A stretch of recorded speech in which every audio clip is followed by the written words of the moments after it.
பத்துமலையில் இன்று காலை 2வது கந்தசஷ்டி கவசம் பாராயணம் நிகழ்ச்சி பக்தி மிகுந்த சூழலில் மிகச் சிறப்பாக நடைபெற்றது.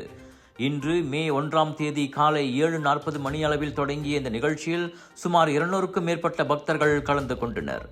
தேவார பாடல்களுடன் ஆன்மீக சூழலில் இந்த நிகழ்ச்சி தொடங்கிய நிலையில் தொடர்ந்து கந்தசஷ்டி கவசம் பாராயணம் நடைபெற்றது. பக்தர்கள் அனைவரும் ஒருமித்த மனதுடன் இறை நாமத்தை ஓதியது பக்தி பரவசத்தை மேலும் ரம்யமாக்கியது. நிகழ்ச்சியின் முக்கியத்துவம், வகுப்புகள் தொடங்கிய விதம் மற்றும் சேவை நோக்கம் குறித்து ஸ்ரீ மகா மாரியம்மன் தேவஸ்தானத்தின் அறங்காவலரும் மஹிமா தலைவருமான டத்து சிவகுமார் விளக்கம் அளித்தார். அது முக்கியமாக இந்த வருஷம் பார்த்தீங்கன்னா பத்துமலை கவசம் சொல்லி பாட்டு நாங்கள் வெளியாக்கியிருக்கிறோம். அது தேவஸ்தான தலைவர் போன இந்த வரை தந்த புது வருஷம் அன்னைக்கு அது 1/1/2026 வருஷத்துல பத்துமலை கவசம் சொல்லிட்டு ஒரு புத்தகத்தை வெளியாக்கிட்டு பத்துமலைக்கு கந்த சக்தி சொல்லி ஒரு பாட்டை வெளியாக்கியிருந்தோம். அதுதான் இன்னைக்கு படிக்கப்பட்டது.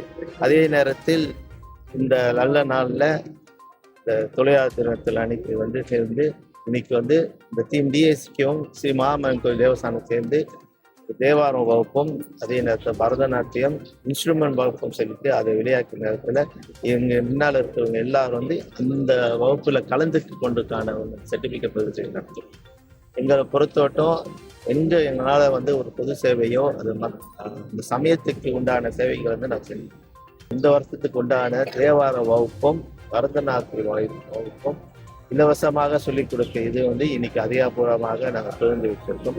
இதில் யார் கலந்துக்க ஆசைப்படுறீங்களோ அது எங்களோட சோசியல் மீடியா மூலியமாக நாங்கள் சொல்லப்படும். அந்த நேரத்தில் அதில் கலந்துக்கிட்டு உங்களால் உங்கள் இளைஞர்களுக்கும் சரி மற்ற பிள்ளைங்களுக்கும் இதுக்கு கலந்துக்க வாய்ப்பு நாங்கள் ஏற்படுறோம். நல்லா இதில் வாய்ப்பை தடையாதீங்க. கண்டிப்பாக இதில் கலந்துக்க சொல்லிட்டு இந்த பிள்ளைங்களுக்கும் மற்றவங்க பெரியவங்களுக்கும் அதே நேரத்தில் இளைஞர்களுக்கும் இந்த நேரத்தில் நான் நன்றியை சொல்ல ஆசைப்படுகிறேன். நிகழ்ச்சியின் மற்றொரு அம்சமாக பத்துமலையில் இலவசமாக நடத்தப்படும் தேவாரம், இசைக்கருவிகள் மற்றும் பரதம் ஆகிய வகுப்புகளின் மாணவர்களுக்கு நற்சான்றிதழ்களும் வழங்கப்பட்டன. இது மாணவர்களின் முயற்சியையும் அவர்களின் ஆன்மீக பயணத்தையும் பாராட்டும் ஒரு சிறப்பு தருணமாக அமைந்தது. மேலும் அன்னதானம் ஏற்பாடு செய்யப்பட்டு கலந்து கொண்ட பக்தர்களுக்கு உணவு வழங்கப்பட்டது. இதனிடையே நிகழ்ச்சியில் கலந்து கொண்ட பக்தர்களும் தங்களது அனுபவங்களை பகிர்ந்து கொண்டனர். ரொம்ப சிறப்பா நடந்துச்சு. ரொம்ப அழகா அரேஞ்ச் பண்ணியிருந்தாங்க. ரொம்ப ஸ்மூத்தான ஒரு ப்ராசஸ்னு சொல்லலாம். அண்ட் போன வருஷம் என்னன்னாக்கா கந்த சஷ்டி கவசம் படித்தோம். இந்த வருஷம் பத்துமலை கவசம் வித்தியாசமாக அந்த புக்ஸ்லாம் கொடுத்துருந்தாங்க. ஸோ இந்த வருஷம் கொஞ்சம் டிஃப்ரெண்டான ஒரு அனுபவமாக இருந்தது. கந்த சஷ்டி கவசம் படிக்கும் போதே நம்மளுக்கு நிறைய மன நிம்மதி கிடைக்கும். அதே மாதிரி இந்த வருஷம் பத்துமலை கவசம் படிக்கும் போதும் அது ஒரு விதமான ஒரு சந்தோஷம் தான். எப்பயுமே முருகனை நினைச்சாக்கா நம்ம ரொம்ப சந்தோஷத்தோட எல்லைக்கு போவோம். இன்னைக்கு ரொம்ப நல்லா நடந்துச்சு நிகழ்ச்சிலாம். பாட்டு, தேவாரம், பாட்டு பாடுறது எல்லாம் ரொம்ப நல்லா இருந்துச்சு. எனக்கு ரொம்ப மகிழ்ச்சியா இருந்துச்சு நான் இந்த இதுல கலந்துக்கிறதுக்கு. இங்கே பரதம் கிளாஸ்லேருந்து இலவசமாக டிஎஸ்கே எங்களுக்கு தெரியப்படுத்தி மீடியா சோஷியல்லேருந்து நாங்கள் இதை கலந்துக்கிட்டோம். ஒரு 3 மாசமா எங்களுக்கு எனக்கு ஒரு பிக்கஸ்ட் ஆப்பர்ச்சுனிட்டினா I come from different religion. நான் ஒரு முஸ்லீம்.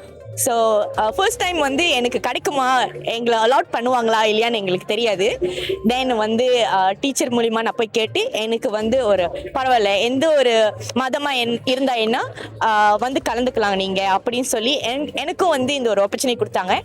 மொத்தத்தில் இந்த நிகழ்ச்சி பக்தி உணர்வை மட்டுமின்றி சமூக ஒற்றுமையையும் வலியுறுத்தும் வகையில் சிறப்பாக நிறைவு பெற்றது.